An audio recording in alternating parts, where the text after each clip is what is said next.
Bueno, ahora sí. Muy bienvenidos a todos a la clase número 3 del curso Los Dioses de Egipto. Esta clase tiene el título, vamos a ver, pura y exclusivamente mitología, eh, ahondando un poquito en los simbolismos de cada dios, pero vamos a conocer las historias mitológicas detrás de tres de los dioses principales del panteón egipcio, que son Ra, el dios solar, Osiris, conocido como dios de los muertos, y Horus, dios del cielo, y futuro faraón también. Antes me gustaría hacer un pequeño repasito de lo que estuvimos viendo la clase pasada para conectarlo, porque vamos a continuar un poco la historia mitológica siguiendo con los relatos de estos dioses. Habíamos visto el mito de Heb y Nut. Heb, la tierra, el dios de la tierra, y Nut, la diosa del cielo. Eran hermanos, querían tener hijos y había una prohibición de Ra. A Ra le había llegado un vaticinio del dios Tot, le había llegado un presagio de que si Heb y Nut tenían algún hijo, uno de esos hijos lo iba a destronar, porque Ra había decidido adoptar una forma humana y había decidido vivir con los hombres. Para los egipcios, Ra constituye el primer faraón. Entonces ese lugar de privilegio lo iba a perder por alguno de los hijos de Heb y Nut, que era alguno de sus futuros bisnietos. Entonces, en la prohibición constaba en que durante ninguno de los días del año es como una especie de hechizo, un sortilegio. Ro le llaman en egipcio. Eh, Estos hechizos no se podían romper.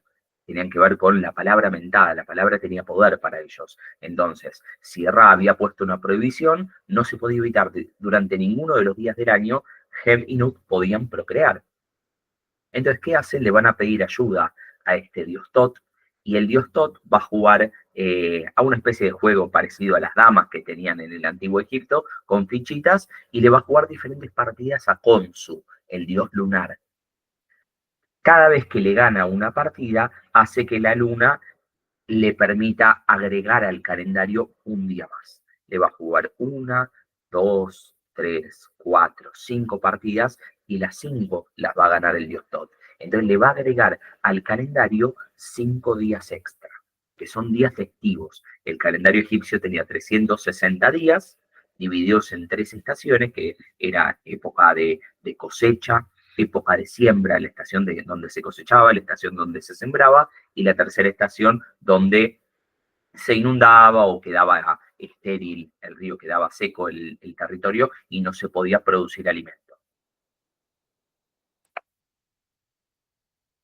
Bien, entonces continúo.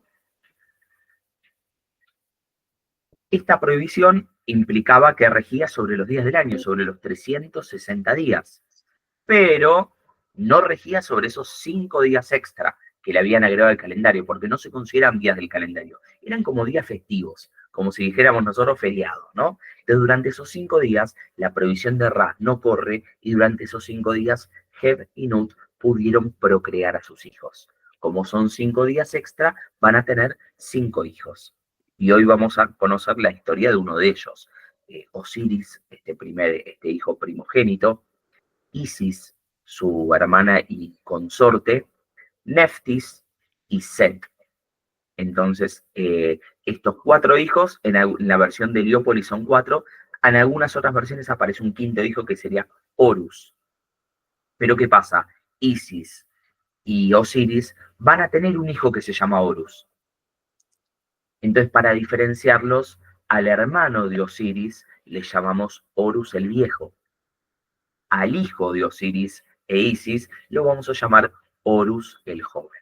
Son dos dioses que a veces tuvieron cierto proceso de sincretismo y fueron fusionados. De hecho, en la cultura antigua se creía como el dios del cielo a este dios Horus el Viejo, el hermano de Osiris. Ya a partir del Imperio Medio y sobre todo en el Imperio Nuevo, asociaban al faraón y al dios del cielo con Horus el Joven. Bien, entonces vamos a comenzar hablando. Acá tenemos una representación de Ra. Ra lo van a ver personificado de diferentes formas, a veces con cuerpo totalmente humano, a veces, las más comunes son las representaciones híbridas, ¿no? Donde vamos a tener una cabeza de animal y vamos a tener un cuerpo de ser humano, de hombre. ¿Qué más podemos notar acá? Bueno, lo más notorio, además de la cabeza de águila, en este caso, y el cuerpo de hombre, es esta especie de círculo con la cabeza y la colita de una serpiente. Es una representación del disco solar.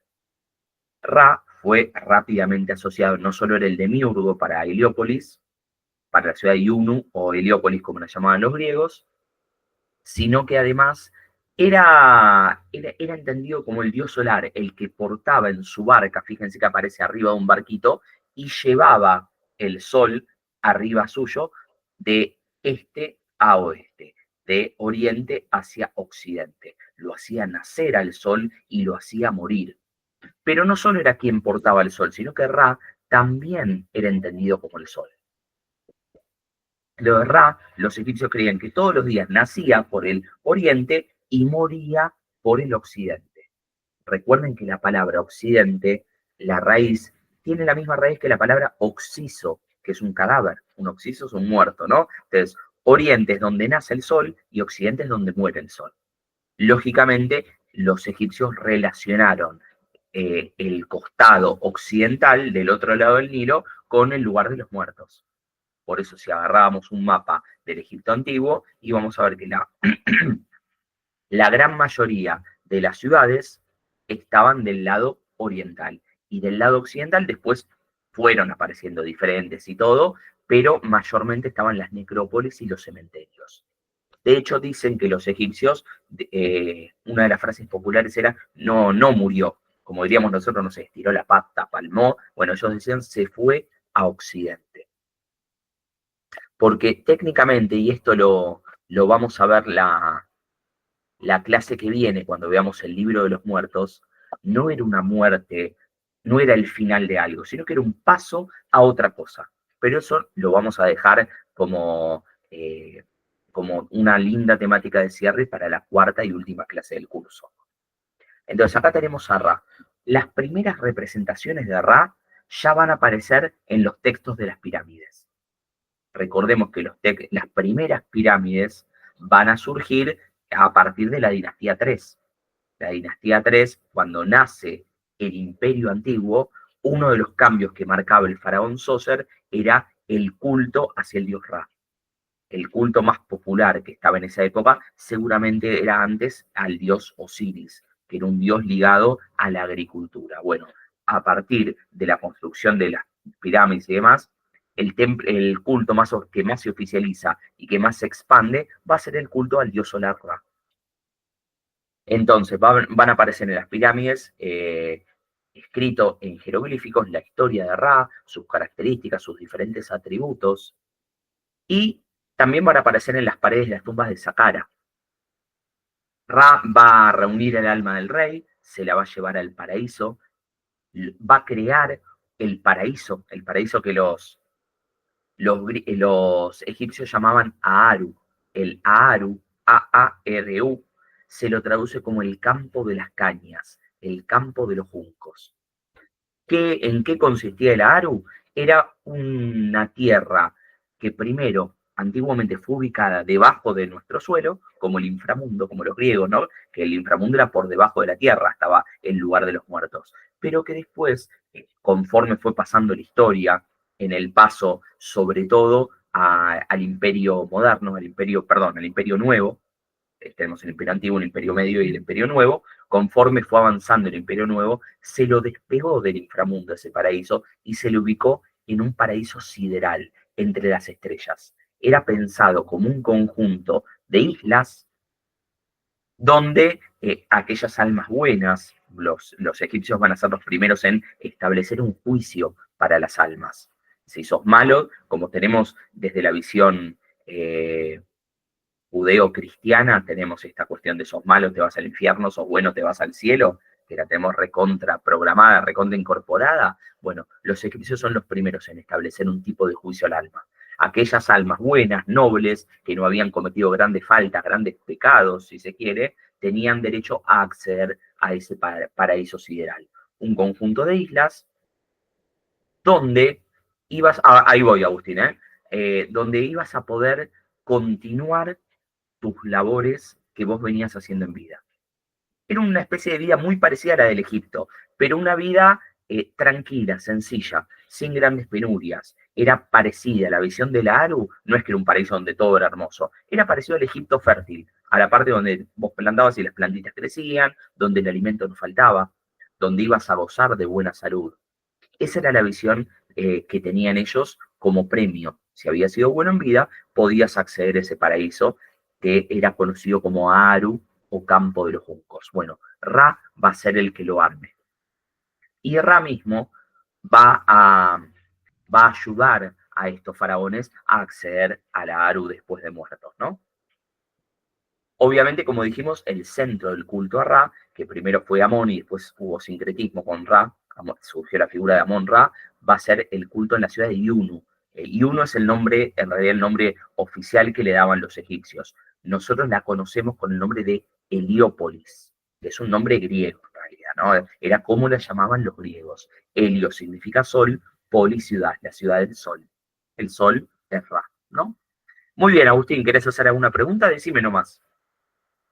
Es que los egipcios consideran que había un juicio para que pasara al cielo, por así decirlo, o al infierno, por así decirlo, que era Claro, un juicio que hacía el dios Anubis con una balanza, en la que en una claro. parte colocaban una pluma y en otra el corazón de la persona, y el que más pesara dependía a dónde iba. Por ejemplo, si el corazón pesaba más que la pluma, iba al infierno y se lo comían unos cocodrilos.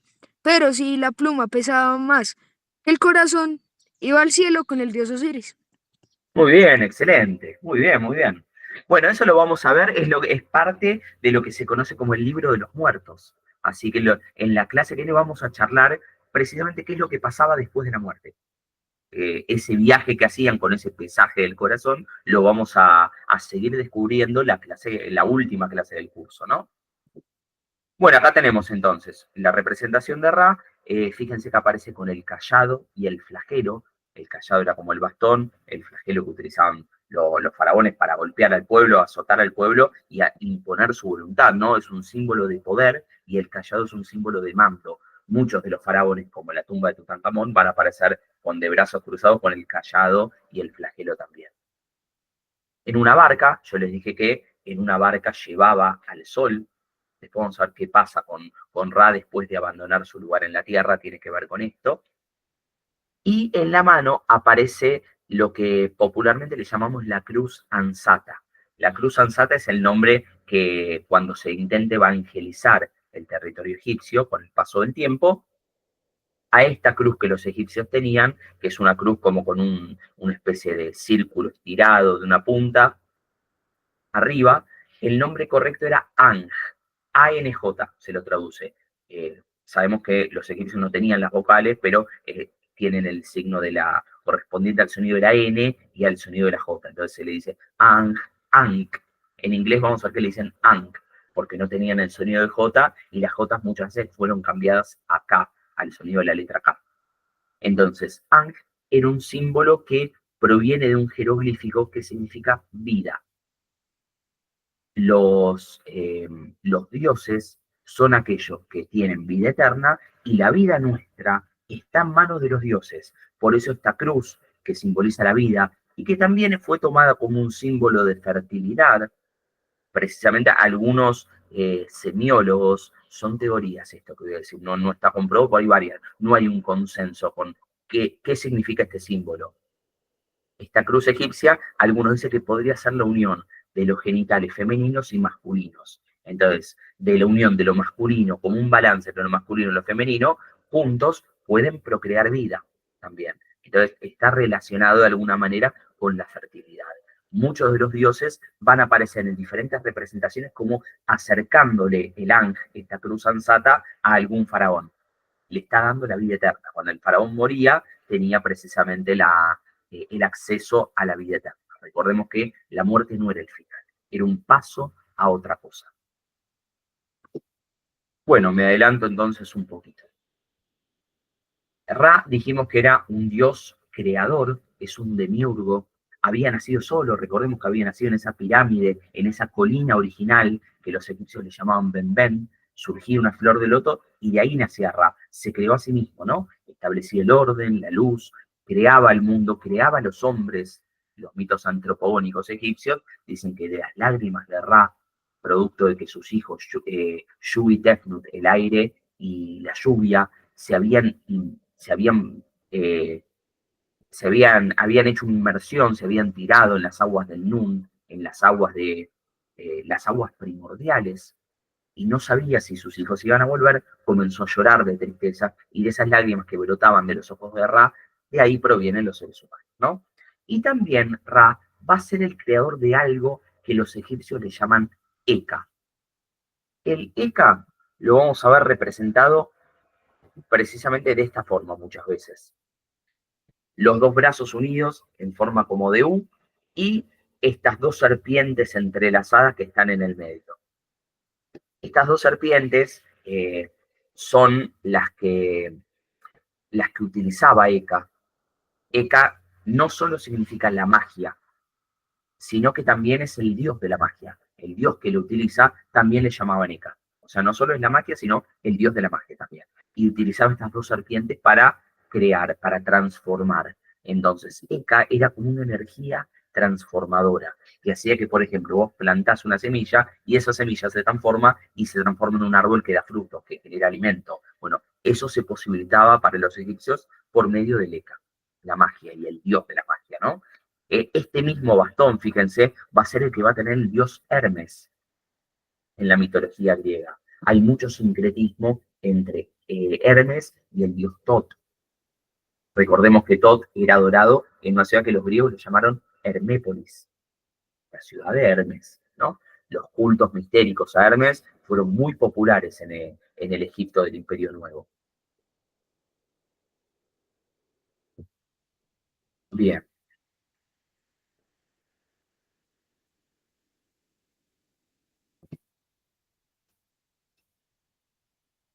Ra se lo asoció también con muchos otros dioses. Por eso tiene diferentes nombres y diferentes representaciones. Se asoció, de hecho, a los dioses más populares de la mitología egipcia, que son los dos grandes faraones, el primer faraón y el último faraón, Ra y Horus. Ra y Horus, Ra el sol, Horus asociado y pensado como el dios del cielo, van a ser la figura de Ra Horajti. Entonces, los egipcios creían que el sol tenía como tres estados y lo llamaban inclusive de tres formas diferentes. No era lo mismo el sol que estaba a la mañana, el sol que estaba al mediodía y el sol que se oculta en Occidente cuando empieza a anochecer, cuando empieza el crepúsculo, cuando empieza a caer la tarde y oscurecer, cuando se pone, ¿no? Entonces, cuando nacía el sol lo llamaban Ra Gepri o Ra Pérez, que era el sol naciente. Era representado con forma de un escarabajo. Cuando estaba en el cenit, bien arriba nuestro, a las 12 del mediodía, el momento que más pega el sol, y bien arriba de nuestras cabezas, ese era Ra Horajti, la unión entre Ra y el dios Horus, dios del cielo y dios solar.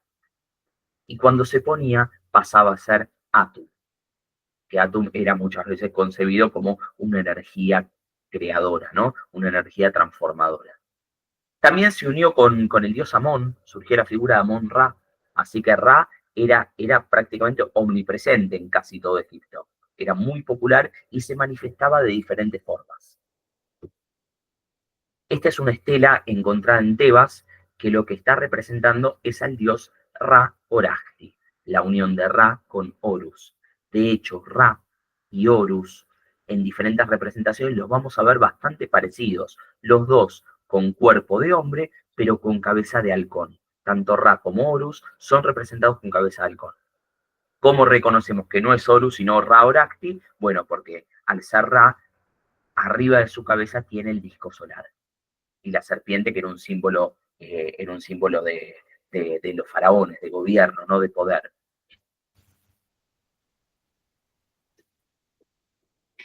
Bien. Se cree que en lo que fue el primer periodo intermedio, es decir, entre cuando termina el Imperio Antiguo y antes de que empiece el Imperio Medio, hubo un periodo intermedio de cierta inestabilidad. fue entre más o menos entre el 2200 antes de Cristo y casi el 2000 o 2050 por ahí. Son más o menos 140 años de periodo intermedio, antes de Cristo, por supuesto. Ahí se cree que fue escrito un texto que se conoce como el texto de la vaca sagrada, que tiene que ver porque al final la diosa Nut, la diosa del cielo, se va a transformar en una vaca, ¿no? En una especie de vaca sagrada y lo va a sacar a Ra de la tierra. Entonces ahí se cuentan varios mitos. Sin embargo, si bien se cree que este texto puede haber surgido en el primer periodo intermedio, se empezó a hacer popular y las primeras escrituras de este texto de la vaca sagrada son propias del Imperio Medio y sobre todo del Imperio Nuevo, que va desde el 1570 hasta el 1069 a.C. Entonces dicen que Ra decidió, después de crear a los humanos y todo, decidió vivir en la Tierra. Adopta una forma humana y empieza a convivir con los hombres. Creó cosas para que los hombres tuvieran mejoras, pudieran vivir dignamente. Ra de verdad adoraba a los hombres porque eran su creación, los tomaba como sus propios hijos. Pero, ¿quién no, a qué padre o madre no le pasó nunca sentir cierta ingratitud con su creación, sentir que los hijos no le correspondían ese agradecimiento del haberlos creado, de crearles mejoras para que ellos pudieran vivir tranquilamente? Conforme iba pasando el tiempo, Ra, recordemos, había adquirido una forma humana. Su cuerpo era humano, por más de que él era un dios y era inmortal, su cuerpo era humano y su cuerpo envejecía. Entonces cuentan que después de en algunas versiones son como cientos de años, en algunas son décadas. Su cuerpo había empezado a ponerse más flaquito, más magro, había adquirido cierto aspecto decrépito. Dicen que inclusive babeaba, que apenas podía caminar, que temblaba, y la gente en el pueblo se empezó a burlar de él, de su propio padre, de su propio creador. Dicen que ya se le había pasado el cuarto de hora, que ya no tenía sentido, ya no estaba para gobernar, y empiezan como a planificar a ver si podemos poner a alguien que lo pueda reemplazar. Ra se entera de esto y va a decidir vengarse, va a ejecutar una venganza de la cual después se va a arrepentir. Dice entonces que Ra creó el famoso ojo de Ra, que a veces lo vamos a ver con el nombre de ojo de Horus también, le va a pedir al ojo de Ra crear una fuerza poderosa que acabe con los seres humanos. O por lo menos en algunas versiones es más benevolente con los seres humanos que fueron malos con él. Son diferentes versiones del mito. Hay muchas que dicen que pretendía acabar con su creación, con toda la raza humana. Entonces va a crear una diosa con, a ver si, les voy a mostrar a ver si tengo acá tengo una imagen. Esta es la diosa Sekhmet. Sekhmet o Sekhmet es una diosa representada con cuerpo de mujer y cabeza de león. Una diosa asesina, totalmente peligrosa, que acababa con todos los que veía, una diosa que no le temblaba el pulso a la hora de clavarle los colmillos en la yugular a alguien y producir la peor de las matanzas. Sekhmet va a representar un poco lo que es el deseo de, el deseo de venganza, el deseo de muerte, el deseo de sangre. Y empieza a matar a todos los hombres que se va cruzando, los ataca y los mata. Ra se dio cuenta que se le fue la mano. En el fondo los humanos habían actuado mal, lo habían dejado de adorar, se burlaban de él, pero no eran malos, no merecían morir todos. Entonces, esto es algo que va a pasar en muchas mitologías. La historia de que los dioses se enojaron, un dios o los dioses se enojaron y mandan una destrucción a los humanos de la cual se arrepienten. Lo vamos a encontrar en la mitología sumeria también. Lo vamos a encontrar inclusive reversionado en la historia bíblica de Noé, donde ese diluvio pretende acabar con todos y termina sobreviviendo Noé con su esposa y dos animales de cada especie para volver a regenerar la raza humana, ¿no? Bueno, acá en la mitología egipcia también está presente este mito de la destrucción y el arrepentimiento. Lo vamos a encontrar en el mito de Ra y Sekhmet. Esta diosa empieza a matar a todos, Ra se da cuenta de lo que hizo, se arrepiente e intenta detenerla, pero su hechizo para conjurarla, para crearla, ya fue creado. No puedo hacer nada, se da cuenta, sus palabras son inútiles. Entonces, no solo con palabras lo va a poder llevar a cabo, va a tener que hacer un plan para terminar con esto. ¿Qué va a hacer? Va a mandar, en algunas versiones dice 5.000 mujeres que cosechen que muelan los granos de cebada y que creen 5.000 litros de cerveza ubicados en 5.000 jarras. Y esa cerveza va a utilizar una especie de polvillo rojo traído de la tierra de Elefantina y lo va a utilizar para teñir la cerveza. Entonces los 5.000 litros de cerveza con las 5.000 jarras, todas las mujeres lo van a teñir con color rojo. Entonces lo van a derramar en un río, esa cerveza con colorante. Sekhmet lo va a ver y va a creer que es sangre. Ella cada vez mataba más, estaba más sedienta de sangre. Y al tomarse ese río, bebe todo, bebe los 5.000 litros, queda sin darse cuenta que era alcohol, que era cerveza, queda en un estado de ebriedad total. Se duerme y cuando se despierta, el poder de la magia, de la mitología y del alcohol también, aparece renacida, aparece con otra forma. Va a ser representada con la forma, no tengo la imagen acá, pero es la forma de la diosa Hathor, que es una diosa que es representada con cuerpo de mujer, pero ya no cabeza de león, sino con cabeza de vaca. Una diosa benévola con los hombres y que ahora va a deponer su papel vengativo, no los va a querer matar más, se da cuenta que fue excesivo, se va a arrepentir y va a jurar protegerlos. Hathor es una diosa buena para los egipcios, es una diosa protectora y es una diosa que está también ligada con la fertilidad porque es una diosa partera de alguna manera, es asistente en los partos. Los egipcios creían que cada vez que nacía un niño, estaba Hathor custodiando ese parto, presidiéndolo para que el niño nazca con buena salud. Así que este mito lograron, con la astucia de Ra, lograron transformarla a Sekhmet con el poder del alcohol y volvió como una diosa buena y renacida en el personaje de Hathor. Dicen que después de un tiempo Ra se cansó de gobernar con los humanos. Obviamente va a ser reemplazado por uno de sus bisnietos, que va a ser Osiris. Por eso en los mitos de hoy teníamos los mitos de Ra, de Osiris y de Horus, los tres grandes faraones divinos que han tenido los egipcios. Hubo uno más que después lo vamos a ver de a poquito, ir entrando en la historia, y le va a pedir Ra a la diosa Nut, la diosa del cielo, su nieta, que lo lleve, que lo saque de la tierra y se lo lleve al cielo. Entonces, Nut se va a transformar en una vaca sagrada, por eso el texto donde se encuentran todos estos mitos se le llama el texto de la vaca sagrada, y la va a llevar al firmamento. Entonces, Ra, desde este lugar, va a ocupar otro papel, ya no va a ser el faraón de los hombres. Ahora el faraón nuevo va a ser Osiris. Ra va a ser directamente el astro solar, representado como el sol o como él cargando el sol en una barca a través de todo el firmamento durante todos los días. Cruza de este a oeste y pasa al reino del inframundo, al Duat, el mundo de los muertos, durante la noche para volver a renacer al día siguiente. Antes de que se vaya, en la tierra hay otro de los mitos muy interesantes, porque dijimos que los bisnietos eran Osiris, Isis, Set y Neftis. Bueno, hay un mito muy interesante en el cual interactúan Ra con Isis, Ra con forma humana en la tierra como faraón. Isis, siempre acá, para entender este mito, para entender qué es lo que quiere lograr Isis, nos conviene entender cómo concebían a las personas los egipcios.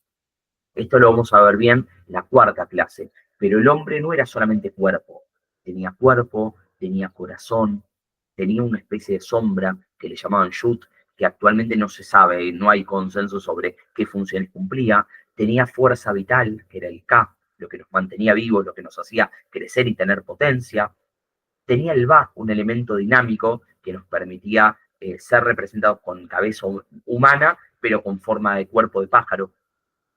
Y tenía también el Ren. El Ren es el nombre. El nombre era parte de nuestro cuerpo. Una persona que maneje nuestro nombre era como tener una parte de nosotros en su poder. Entonces, si los dioses tenían poderes, si algún otro dios adquiría el Ren de esa persona, el nombre de esa persona, era equivalente a adquirir los poderes de ese dios.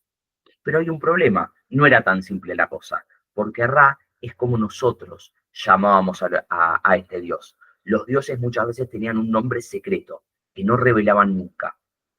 Su verdadero nombre era un secreto, nosotros no lo conocemos. Hay diferentes versiones, pero no es un nombre que conozcamos, y algunas versiones del mito dicen que nuestra realidad lingüística no nos permite pronunciar el verdadero nombre aunque lo conozcamos. Entonces tampoco lo podríamos decir cuál es. Por lo tanto, los poderes de Ra son inaccesibles para un ser humano, pero no así para una diosa. Entonces, Isis va a querer tener los poderes de Ra y le va a hacer una especie de engaño para tratar de descubrir cuál es su Ren, cuál es su nombre secreto y su verdadero nombre, que no es Ra. ¿Qué va a hacer? Con baba, en algunas versiones dice que utilizó baba de Ra, mientras Ra dormía como un viejito que babeaba, utiliza baba de Ra para mojar la tierra, transformarla en barro y moldea una serpiente y la deja en el campo. Entonces, cuando Ra va caminando, por supuesto admirando todas las creaciones que hizo, descubre esta serpiente y dice, este animal yo no lo creé, ¿qué es esto? Lo agarra, se intenta acercar, lo agarra y la serpiente lo termina picando. La serpiente, en algunas versiones dicen que es una cobra, lo que sí sabemos es que es una serpiente venenosa, le inyecta su veneno a Ra y Ra empieza a sentir cada vez más dolor. Sin entender qué es lo que pasa, ahí se le materializa y se le aparece la diosa Isis y le dice, este es un animal que yo creé, tiene veneno y lo que te está haciendo efecto el veneno. ¿Querés curarte? No te hagas problema. Es muy fácil. Tenés que decir tu nombre secreto y el poder del nombre secreto te va a curar. O yo lo puedo utilizar para curarte. Ra empieza a decir todos los otros nombres, porque era conocido por muchos nombres. Ra Oragli, Ra Hepli, Ra Pérez, Ra Amon Ra, Atum también fue unificado el dios Atum, pero no cuenta su verdadero nombre. Entonces el veneno le empieza a hacer cada vez más efecto cuando no puede soportar el dolor, cuando siente que va a perder la pierna del dolor que siente de la picadura, no le queda otra y revela su verdadero nombre. Isis lo escucha y ahora Isis utiliza el nombre para curarlo.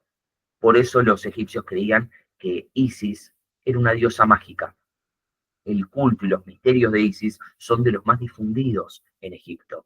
Isis tenía el poder de curar, tenía el poder de Ra en esta misma diosa.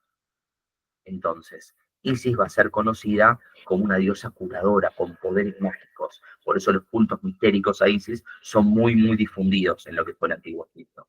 Acá tenemos una representación de la diosa Isis. Solía ser mostrada con alas a veces.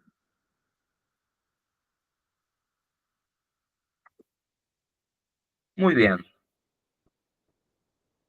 Vamos a pasar a hablar un poquito de Osiris, quien va a ser el primero de los hijos de Heb y Nut, hermano de Isis, hermano de Set, de Neftis, y consorte de Isis. Fíjense cómo parece representado acá, con un color verduzco, medio cadavérico, parece como un zombie, ¿no? La barbilla que se les representaba a los faraones, y por supuesto, otro símbolo de los faraones, el cayado y el flagelo, ¿no? Pero también hay otra cosa, aparece representado con color blanco. Eso quiere decir que está momificado. De hecho, los egipcios creían que el dios Anubis, el dios de la momificación, ese dios que tenía, después lo vamos a ver con cabeza de chacal, lo momificó a Osiris y creó la primera momia. Los egipcios creían que la primera momificación fue la que le hicieron a este dios Osiris. Vamos a ver que en realidad el color verde podía ser representado con color verde o color negro. A veces hay representaciones de Osiris con la piel de color negro oscuro. No tenía que ver con esto de mostrar un aspecto cadavérico, sino colores que se relacionaban con la tierra fértil. La tierra estéril se la suele relacionar con el color rojo, por eso Set muchas veces aparecía también de color rojo, era el dios de la parte desértica de Egipto, la parte estéril donde no hay vida, y la parte fértil se la relacionaba con este dios Osiris. Entonces la tierra era más verduzca, más negra, por lo tanto Osiris era representado con estos dos colores. Y también suele ser representado en la cabeza con dos plumones, uno a cada costado, y en el medio, en la corona del Alto Egipto, de la parte del sur. ¿Por qué esto? Bueno, precisamente porque Osiris era adorado, fue muy adorado en Ábidos, en la región del Valle, en la región del sur de Egipto, en la región del Alto Egipto, que tenían esta corona puntiaguda. Y fíjense cómo los dioses en varias oportunidades suelen estar acompañados por el ángel, la cruz ansata, acá abajo, ¿no? Que es un símbolo de vida. Dioses son dadores de vida y tienen vida eterna también. Es muy interesante, acá no es para leerlo todo, pero acá se habla de un pequeño rito que solía hacer la gente, que en las épocas de las fiestas que se le dedicaban al dios Osiris, una de las prácticas que solía hacer la gente era crear pequeñas figurillas de barro que podían tener la forma del dios Osiris y le plantaban semillitas adentro. A la figura de barro le ponían semillitas adentro y las dejaban muchas veces acompañando el ajuar funerario, las dejaban acompañando a los muertos. Muchas de estas figuritas se encontraron. La mayoría obviamente se deshacían, debe haber alguna que se debe haber medio petrificado y debe haber sido encontrada y dicen que algunas se debe haber mantenido. Pero las que no se petrificaban, lo que hacían, les salía con el paso del tiempo, esas semillitas germinaban y le salían como ramitas, como plantitas, hojitas. Era una metáfora porque Osiris era el dios de la agricultura, el dios de la fertilidad de la tierra. Y recordemos, ¿desde dónde crecen las plantas, el alimento que nos dan las plantas, los árboles? Desde abajo de la tierra. Por eso Osiris, en sus principios, antes de ser el dios de los muertos, era un dios que fue ubicado debajo de la tierra. Era un dios del inframundo.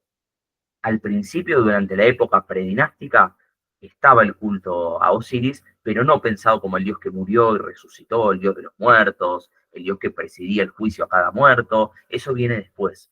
Era un dios de la agricultura. Y la agricultura generalmente suele estar asociado a lo tónico. Lo tónico es lo que viene del inframundo, ¿no? Yo siempre les decía, piensen en el mito de Hades. Hades, el dios del inframundo griego, también es asociado de alguna manera a la fertilidad. Lo van a emparejar y lo van a casar con la diosa Perséfone, que es una diosa de la agricultura. Es hija de Deméter, Perséfone, la diosa de la agricultura. Precisamente porque los tónicos, los que están en el inframundo, son los que crecen desde abajo de la tierra, las plantitas que nos dan el alimento. Así que están de alguna manera ligados a la fertilidad. De hecho, los griegos, que es el nombre romano que va a tomar a Hades, lo llaman Plutón. Plutón, la raíz PL en griego significa abundancia. Entonces, Plutón es el que da riquezas. Desde abajo de la tierra nos hace crecer el alimento. No era necesariamente un dios malo. Bueno, con Osiris va a pasar lo mismo. Es el dios que te genera el alimento de la tierra. Por eso era altamente reverenciado por el pueblo. Se cree que en la tercera dinastía el culto cambia, el culto oficial deja de ser a Osiris y pasa a ser a Ra, pero que seguramente la gente es un cambio en lo oficial. Seguramente el pueblo, por largo tiempo más, siguió adorando a este dios Osiris, a este dios de la fertilidad. Y después, como las plantas tienen un ciclo de muerte y nacimiento, las plantas, los árboles, todo en la tierra, este ciclo también va a ser representado en figuras de dioses de muchas mitologías que mueren y resucitan. Recordemos que tenemos el invierno, donde las plantas se congelan, se mueren, el suelo se vuelve estéril, y en la primavera renace todo. Entonces estos dioses mueren y renacen. Osiris va a ser un dios que va a morir y va a resucitar. Bien, entonces Osiris va a cumplir la profecía de Tot y va a reemplazar a Ra como faraón en la tierra. Cuando Ra se va al cielo, Osiris queda como el nuevo faraón y le va a traer un montón de mejoras a los humanos. Por ejemplo, va a instaurar los modales para que los humanos sean buenos, no sean soberbios, sean civilizados, puedan convivir, se diferencien de las bestias, de los animales, encuentren la capacidad de raciocinio, que es lo que los caracteriza, lo que nos diferencia del resto de los animales y los seres vivos. Le va a enseñar el don de la agricultura, a plantar y a cosechar el alimento. Recordemos que la agricultura es lo que nos posibilita quedarnos en un lugar fijo. Gracias a la expansión y el desarrollo de la agricultura, termina este periodo mayormente nomadista en la antigüedad y empieza el sedentarismo. Antes, ¿qué hacían? Iban a un lugar, consumían todas las plantitas, todos los cereales, todos los frutos que hubieran en los árboles y se mandaban a mudar para otra parte. Por eso eran nómades. Con el paso del tiempo se van viendo que donde quedaban la basura con las semillas de los árboles y demás, volvían con el tiempo a renacer plantas. Se dieron cuenta que el alimento no era necesario comer, pelarte el lugar e irte para otro lado, que el alimento se puede regenerar. Bueno, ese don para los egipcios venía dado por Osiris, gracias a Osiris. También les va a enseñar el respeto por los dioses para que puedan respetarlo y los dioses no se quieran vengar, como ya pasó con Ra, el caso de Sekhmet, y las leyes para que puedan convivir en armonía y en sociedad. Acá tenemos una imagen donde vamos a ver al dios Horus del lado derecho, con cabeza de halcón. Van a ver que no es Ra, si bien los dos tenían cabeza de halcón, Horus suele ser acompañado. Lo voy a ampliar un poquito más para que sea un poquito más grande, porque está chiquitito. Ahí está. Horus es el que vemos acá, del lado derecho, ¿no? En la imagen. Cabeza de halcón, y uno dice, bueno, pero cabeza de halcón tenía también Ra. ¿Cómo saben que no es Ra? Precisamente por la corona. Ra, Horus, como va a ser el nuevo faraón, suele ser representado con las dos coronas. La corona puntiaguda, cónica, del Alto Egipto, y la corona que tenía la puntita finita y el rulito acá abajo, propiamente del Bajo Egipto. O sea, es el faraón del Egipto completo, de las dos partes, del delta y del valle. En el medio lo vamos a ver Osiris, también con las dos coronas, fíjense, el cayado y el flagelo, símbolos de autoridad y de poder, y del otro lado lo vamos a ver a este dios que no hay un consenso tampoco en esto. Algunos dicen que es un dios que tiene cabeza de oso hormiguero, y otros dicen lo más creíble, lo más aceptado, es que es un animal mitológico, no es un animal real, que es el dios Set, el hermano de Osiris, el tío de Horus. Entonces acá empieza el mito de Set y Osiris.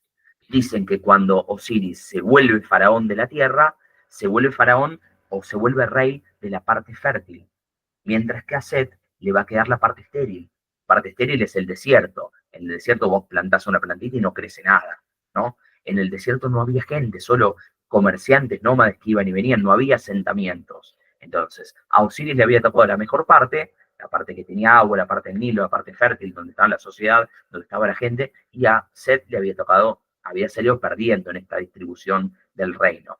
Por lo tanto, ya va a empezar una mirada de celos, de resentimiento, que va a desencadenar en odio. La envidia de Set va a crecer mucho más después de una treta que va a ser la hermana y esposa de Set, que es la diosa Neftis. La diosa Neftis quería ser la reina de Egipto, pero del Egipto fértil. Entonces, va a transformar su cuerpo, va a conjurar un hechizo y se va a transformar en Isis. Va a aparecer disfrazada de Isis. Isis era la esposa de Osiris. Entonces, Neftis, disfrazada de Isis, va a dormir con Osiris y van a engendrar, muestro acá, a este dios que tenemos acá, a Anubis. Anubis es conocido como el dios de las momificaciones. Cuando Set se da cuenta que Neftis, encima que Osiris le había sacado el reino, encima Osiris había dormido con su esposa, ahí es cuando va a planificar terminarlo. Va a planificar terminar con su vida y matarlo a Osiris. De hecho, Set suele ser traducido como el destructor, el que instiga la confusión, el que instiga la destrucción. Es asociado al desorden, a las tierras lejanas, al desierto, y de hecho suele ser representado a veces con el color rojo, que es el color de la tierra estéril, de la parte más desértica, ¿no? Pero originalmente no era así. Porque esto tiene que ver también, hay que tener en cuenta dónde estaba mayormente desarrollado el culto original a Set.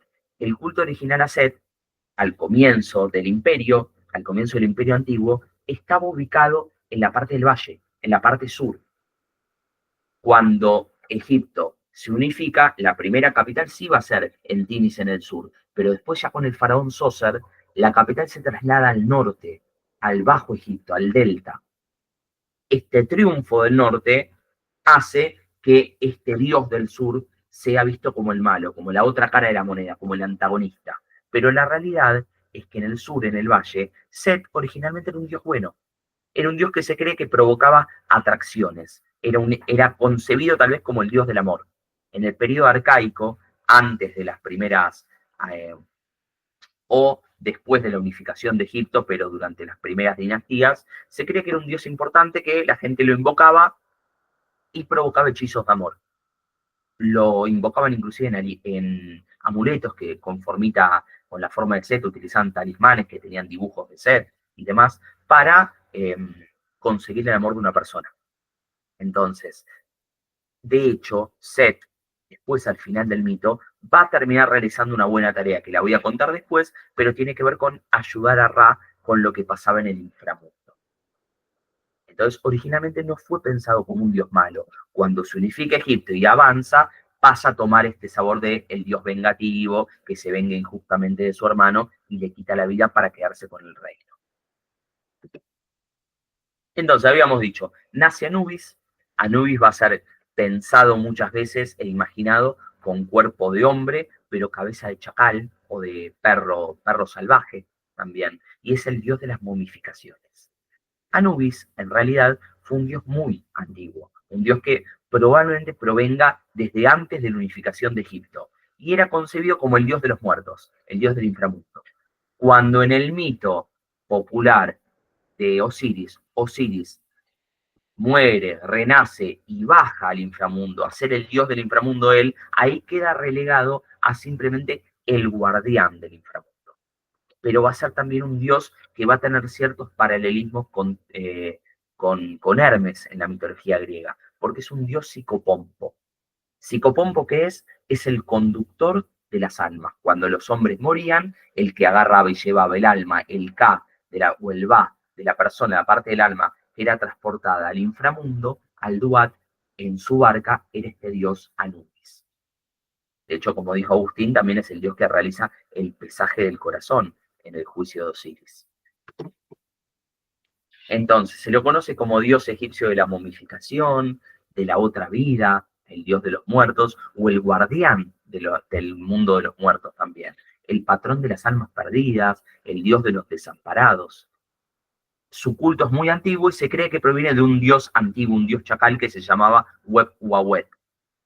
¿Por qué asociar al dios de los muertos o al dios de las momificaciones con un chacal? Bueno, piensen que los chacales generalmente son animales carroñeros. Era muy común que se los vea en las afueras de la ciudad, donde estaban las necrópolis o los cementerios, buscando cuerpos para comer. Entonces era un animal temido. ¿Cómo hacemos para ahuyentar a estos perros salvajes o a estos chacales? Y bueno, creemos un dios que tenga esa forma y que los repela. Se cree que así nació la figura de Anubis, era aquel que protegía a los muertos, por eso el guardián de los muertos. Siempre los chacales solían ser vistos en las afueras de las ciudades, en los cementerios, y por eso el chacal se lo asoció como un animal ligado al más allá.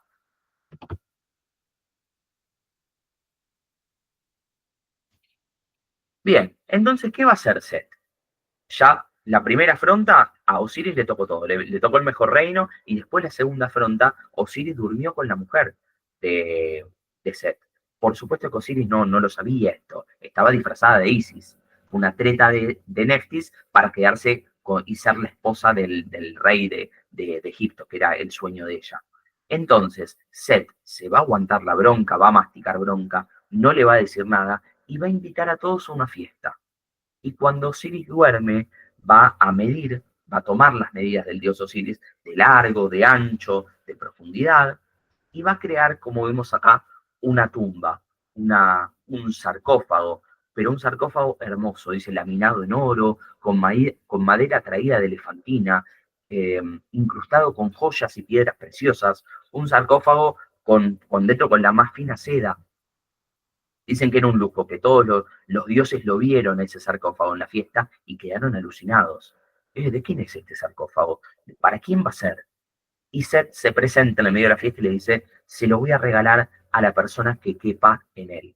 Entonces, uno por uno, los dioses se van metiendo en el sarcófago a ver si les cabe a ellos, si ellos caben ahí adentro. Algunos dioses son más grandes, el sarcófago le queda más chico, otros dioses son más chiquitos y el sarcófago les queda grande. Uno por uno van siendo descartados hasta que le toca el turno a Osiris. Osiris se mete adentro de ese sarcófago, ve que es de su tamaño exacto y ahí Set lo engaña, tapa el sarcófago, lo cierra, lo traba para que Osiris no pueda escapar y lo arroja al río Nilo. Y así muere Osiris. Fíjense esta cuestión de Osiris morir inundado en el río Nilo tiene que ver, la muerte y la resurrección de Osiris que se va a dar en el río Nilo, tiene que ver con los procesos de fertilidad y de esterilidad de la tierra. Había épocas, todos los años, los egipcios sabían que el río Nilo crecía, inundaba todo, dejaba la tierra fértil, y épocas donde se secaba un poco más y la tierra se volvía estéril, ¿no? Las crecidas y las bajadas del Nilo tenían que ver con los procesos de muerte y de resurrección de este dios Osiris. Acá tenemos otra representación de Osiris siendo momificado en su ataúd por el dios Anubis, su hijo.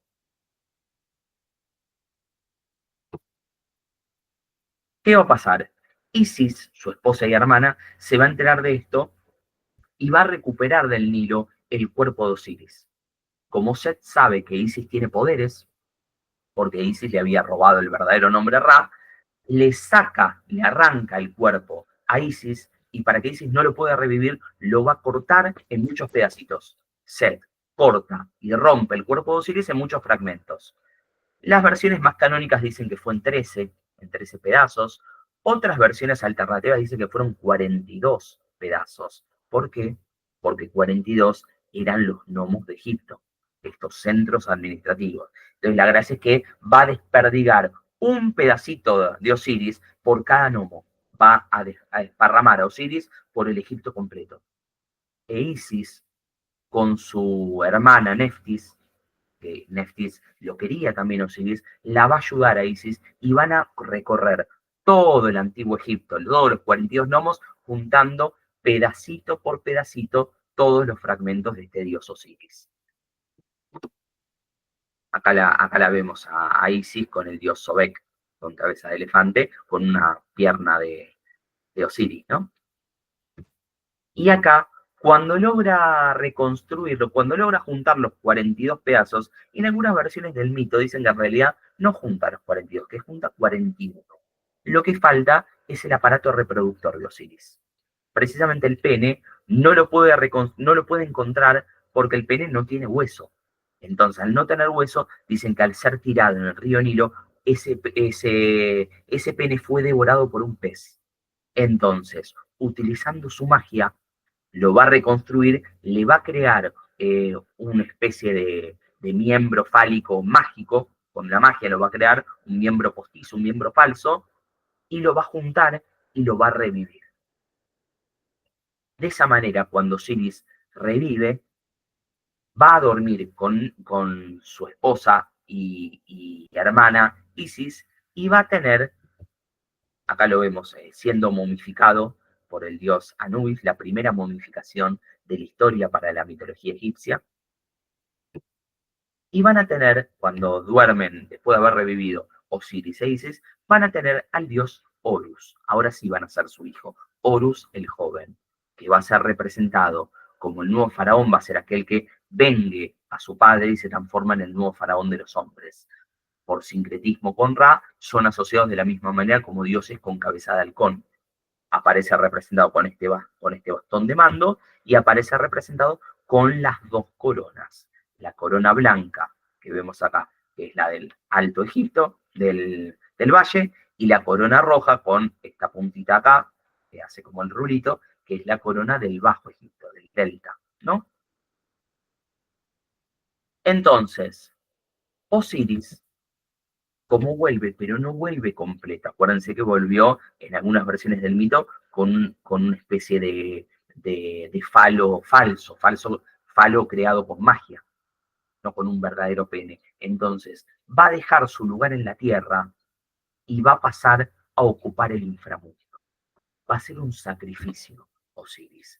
¿Para qué va a bajar al inframundo? Precisamente para darle una oportunidad a los muertos, para poder juzgarlos y dilucidar si ese muerto fue bueno en vida o tuvo una mala vida, fue una persona con faltas, con pecados, una persona que ha cometido grandes injurias, y otorgarle el castigo que correspondía. No nos olvidemos nunca que la cultura egipcia es la primera en establecer una especie de juicio castigo para el alma. En las antiguas mitologías mesopotámicas, por ejemplo, que Sumeria, por ejemplo, es más antigua que Egipto, es antes, empieza en el 3500 a.C., En la mitología sumeria todos los muertos iban al mismo lugar, no importa si eran buenos o malos. Iban al Ereshkigal o un lugar donde estaba lleno de polvo, donde las almas vagaban sin un lugar fijo, con alitas, como una especie de hada, pero no había esta situación de fuiste bueno, tenés un previo, fuiste malo, tenés un castigo. La primera cultura que hace eso es la egipcia, y eso se da gracias al sacrificio que hace Osiris. Acá por eso tenemos esta representación en el inframundo como como juez de los muertos, acompañado por su hijo Anubis y acompañado también por su otro hijo Horus. Anubis con cabeza de perro, de chacal, y Horus con cabeza de águila, ¿no? De hecho, esto es muy interesante. El doctor en lenguas semíticas, Manuel Lorcano, dice que esta historia de dos hermanos donde uno tiene celos del otro y lo asesina al otro por celos, serviría de inspiración para el mito bíblico de Caín y Abel. Yo no sé si es esta la inspiración, porque esto es lo que dice Manuel Lorcano, pero la realidad es que en Sumeria también tenemos mitos donde uno mata a otro, uno tiene que ver con representación del campo y otro con la ciudad de dos hermanos, y también podría inspirar la historia de Caín y Abel. Pero bueno, es curioso que pase algo bastante parecido, ¿no? Set representaría a Caín y Osiris representaría a Abel, ¿no? Hay otros mitólogos que trazan un paralelismo muy interesante entre Osiris y el mismísimo Jesús. Y esto es muy interesante lo que plantean acá. No es algo que lo diga alguien en especial, sino que es muy común esta representación. Recordemos que uno de los primeros lugares donde se intenta evangelizar el cristianismo es en Egipto. Entonces, el cristianismo va a tomar muchos elementos de la cultura egipcia. Entre otros, este sacrificio que hace Osiris. Osiris muere y resucita. Recordemos un poquito la historia de Jesús. ¿Por qué Jesús muere? No se baja de la cruz y zafa, si él tenía el poder para hacer eso. Se sacrifica para reconstruir el camino de los muertos con el cielo. A partir del pecado original de Adán y Eva, todos los muertos para la cultura hebrea iban a ese Sheol, a ese infierno. No importa si eras bueno o malo, te ibas al infierno. El camino al cielo había quedado vedado, había quedado roto. Entonces lo que hace Jesús al morir y bajar al infierno es reconstruir el camino al cielo y llevarse a todas las buenas almas al cielo, dejando solamente en el infierno a aquellos que habían sido grandes pecadores, ¿no? Bueno, así como Jesús se sacrifica para darle una posibilidad y establecer un juicio al alma, Osiris va a hacer lo mismo.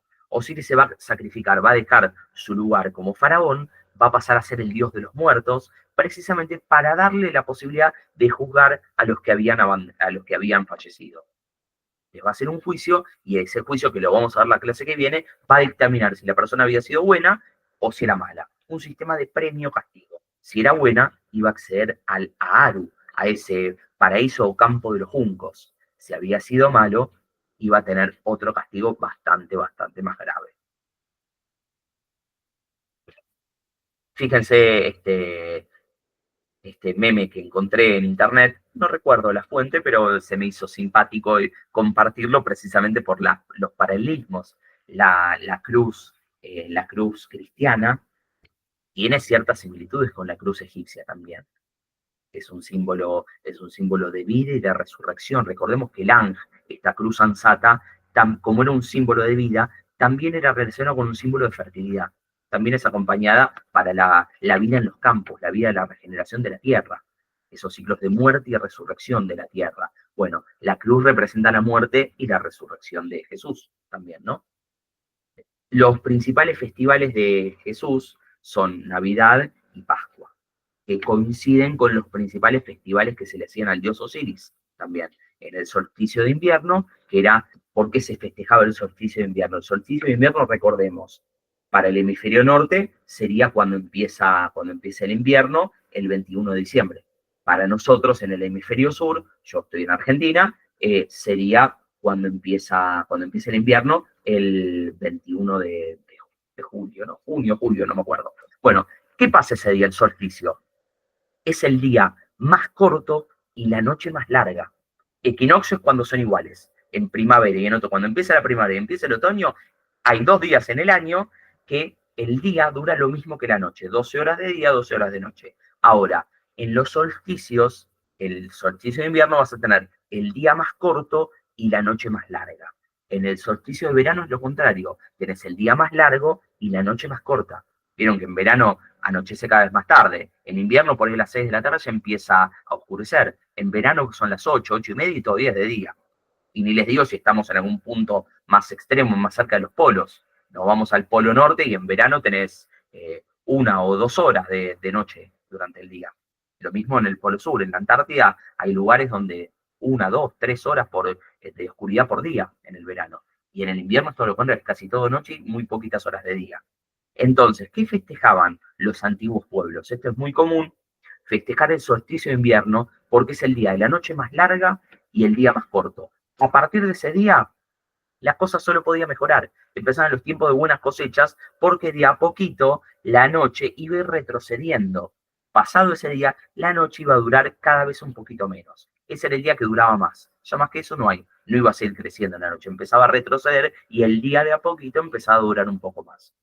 Bueno, eso tiene que ver con las festividades en Roma. También las festividades de Roma, si bien tenían las fiestas saturnalias dedicadas al dios Saturno, donde muchas veces se ofrecían regalos, una festividad que toma mucho la Navidad cristiana, pero también tenían si bien Saturnalia no era exactamente el 21, creo que empezaba el 17, 18 de diciembre, por ahí, tenían otra festividad que era el Día del Sol Naciente, los romanos, que era justo el 25 de diciembre. Esa es la fecha que se va a cimentar la Navidad, ¿no?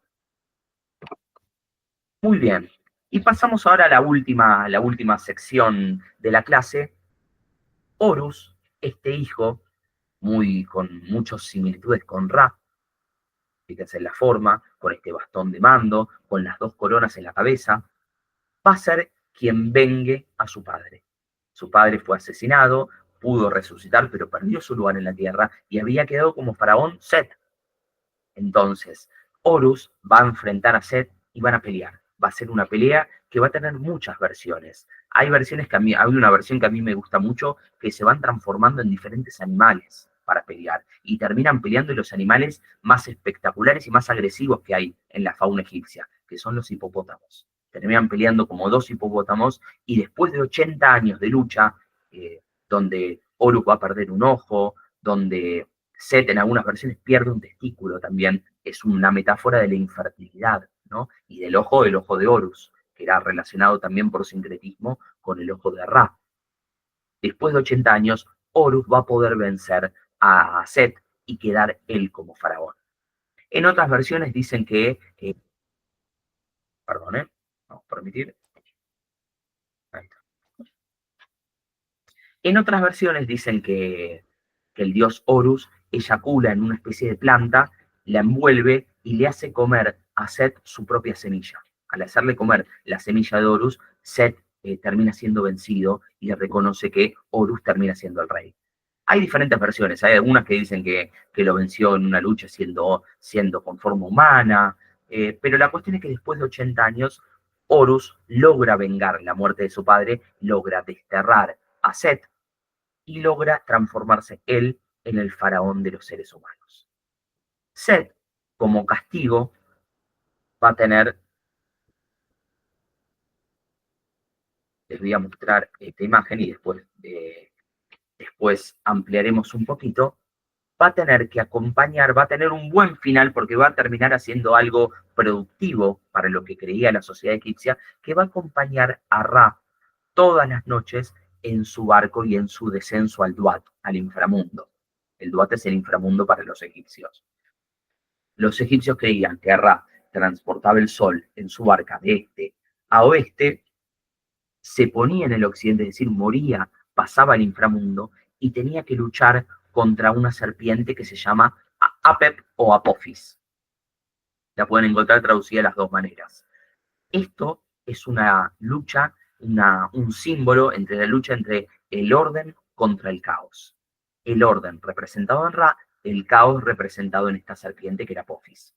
Los egipcios creían que durante la noche se llevaba una batalla entre el orden y el caos, entre Ra y Apophis, y si Ra lograba vencer a la serpiente, podía renacer al día siguiente y el sol volvía a salir. Por eso realmente un día más, un día más de vida era un regalo increíble para los egipcios. Habían sobrevivido, el orden había prevalecido. Si ellos creían que si en algún momento Apophis ganaba, el mundo iba a entrar en caos, en oscuridad total, y la vida como la conocemos iba a terminar.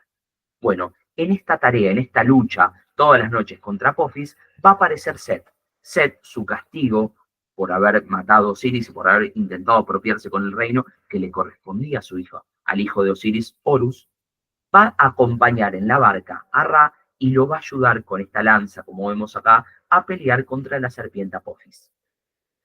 Por eso Set, en esta calidad de guerrero, va a ser reconocido también en el Bajo Egipto como un dios bueno, como un dios de la guerra, un dios de las batallas, que ayudaba a los guerreros a traer la victoria, por ejemplo, entre otras cosas. Entonces, para cerrar, no me quiero exceder mucho. El nombre de Horus, de este último dios que va a quedar como el faraón de los humanos, viene del egipcio Or. Or era el término normal, Horus está como latinizado, es la forma latina, que significa el distante. ¿Por qué? Porque es asociado a los cielos, el que está allá arriba. El ojo de Horus era representado en el cielo.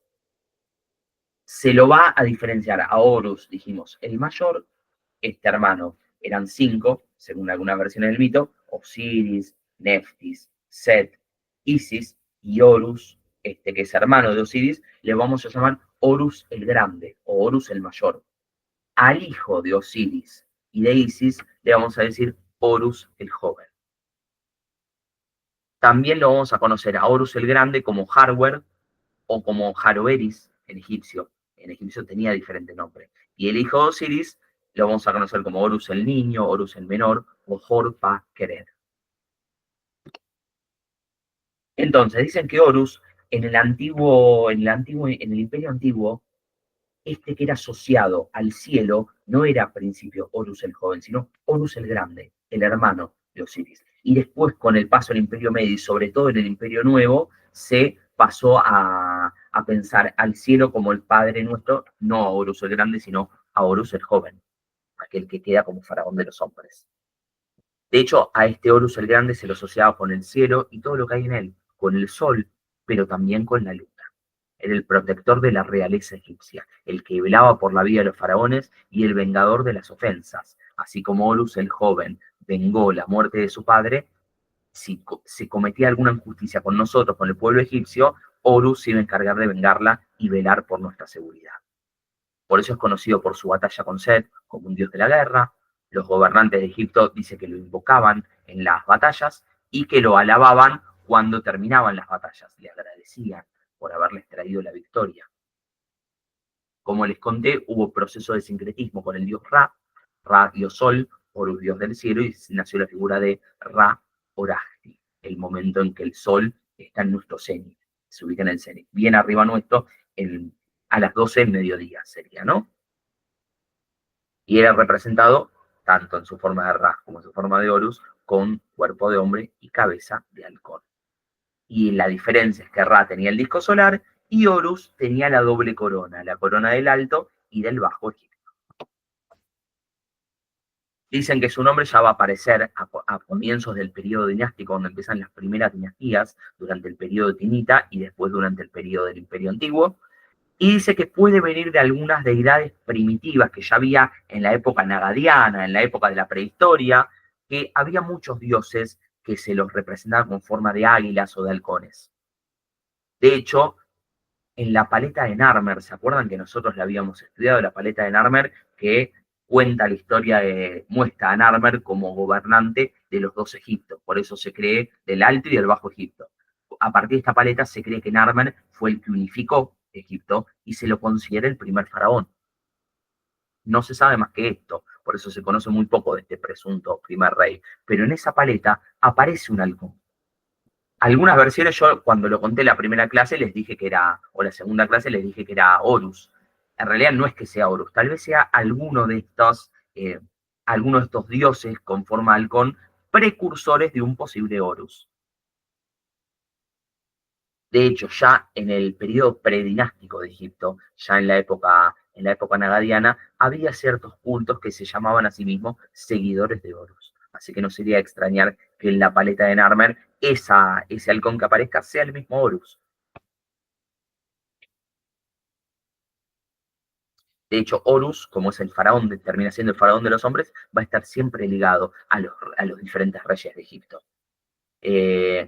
Al principio, en el Imperio Antiguo, los faraones se asociaban con Horus el Mayor, Horus el Grande, y en el Imperio Nuevo ya se van a asociar con Horus el Joven, el hijo de Osiris, ¿no? Bueno, cerramos entonces la clase de hoy con esta imagen que se me hizo muy interesante, mostrar la redención también de Seth, esta lucha con el inframundo, y dejo este misterio de, bueno, ¿qué es el inframundo? ¿Qué es el Duat? ¿Qué es lo que pasa después de la muerte? ¿Qué es este lugar que le llaman el campo de los juncos, el paraíso? Todo esto lo vamos a seguir desarrollando, pero ya la clase que viene. Así que cierro la clase de hoy agradeciéndoles a todos por haberse conectado, haber compartido este tiempo conmigo. Y bueno, ahora termino de grabar y nos quedamos contestando dudas, preguntas, todo lo que necesiten. Nos vemos. Muchas gracias.